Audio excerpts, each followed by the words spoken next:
नमस्कार किसान भाइयों। पिछली वीडियो के अंदर हम लोगों ने ज़मीन की पीएच के ऊपर चर्चा की थी।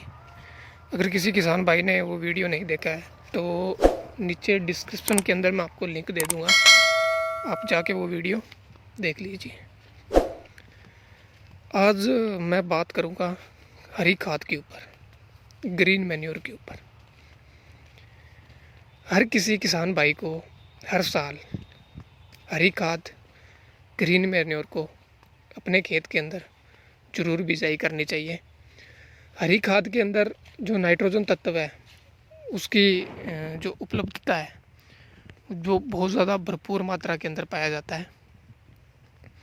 हमारी ज़मीन के अंदर जो नाइट्रोजन की कमी है उसको पूर्ति होती है, और हमारी ज़मीन के अंदर जो बैक्टीरिया होते हैं जो कि नीचे जो वेस्ट मटेरियल पड़ा उसको डीकम्पोज करने के लिए जो बैक्टीरिया हमारे काम करते हैं उनको नाइट्रोजन तत्वों की बहुत ज़रूरत पड़ती है।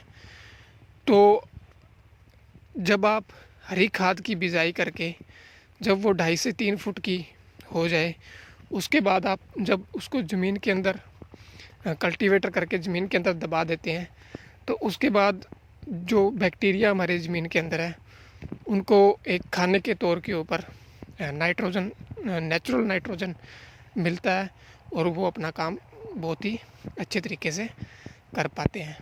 तो सबसे पहली बात ये है कि साथ में ये जो हरी खाद है ये हमारे ज़मीन की उपजाऊ शक्ति में बढ़ोतरी करता है। और आपको जब भी आप हरी खाद की बिजाई करें, आप कुछ पॉइंट को आप ध्यान में रखिए। आप उस हरी खाद की फसल का चुनाव करिए।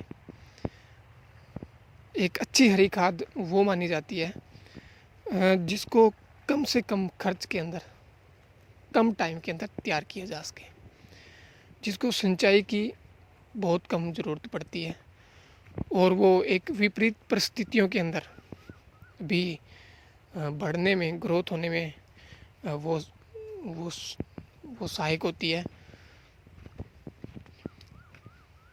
और उसके बाद आप मार्च, अप्रैल, मई के महीने के अंदर हरी खाद की बिजाई कर सकते हैं।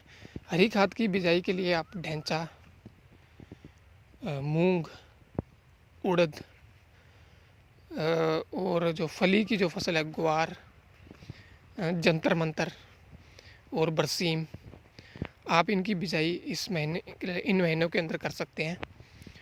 उसके बाद आप बिजाई करने के बाद इसके अंदर जब ये उग के ज़मीन से बाहर आ जाती है, जब इसको पहली सिंचाई की ज़रूरत पड़ती है, उस सिंचाई के अंदर आप पानी के साथ 500 से 1000 लीटर तैयार किया वेस्ट डीकम्पोज़र का घोल पानी के साथ जाने दें। इस वेस्ट डीकम्पोज़र के घोल के अंदर करोड़ों अरबों में बैक्टीरिया होते हैं जो आपकी ज़मीन के अंदर जाके जो आपका वेस्ट मटेरियल है उसको डीकम्पोज करने का आपको काम करेंगे। उसके बाद जब ये 2.5 फीट तक, 3 फीट तक हो जाए, उसके बाद आप कल्टीवेटर करके इसको ज़मीन के अंदर दबा दीजिए। अब आपने जो वेस्ट डीकम्पोज़र जो घोल आपने डाला है इसके अंदर बैक्टीरिया हैं, उनको काम करने के लिए नाइट्रोजन की आवश्यकता होती है और नाइट्रोजन हरी खाद के अंदर भरपूर मात्रा में होता है। तो ये उसको डीकम्पोज करके उसके अंदर जितने प्रकार के जो तत्व हैं तो उसको आपके फसल को, आपके पौधों को वो प्रोवाइड करवा देंगे। तो इससे आपकी जो ज़मीन की जो उपजाऊ शक्ति है वो भी काफ़ी बढ़ेगी। तो हर किसी किसान भाई को हर साल एक बार ज़रूर ग्रीन मैन्योर का बिजाई करनी चाहिए। तो धन्यवाद दोस्तों आपको ये वीडियो देखने के लिए। अब मिलते हैं हम नेक्स्ट वीडियो के अंदर। अगर आपको ये वीडियो पसंद आया तो कृपया करके इस वीडियो को लाइक कर दीजिए। Thank you.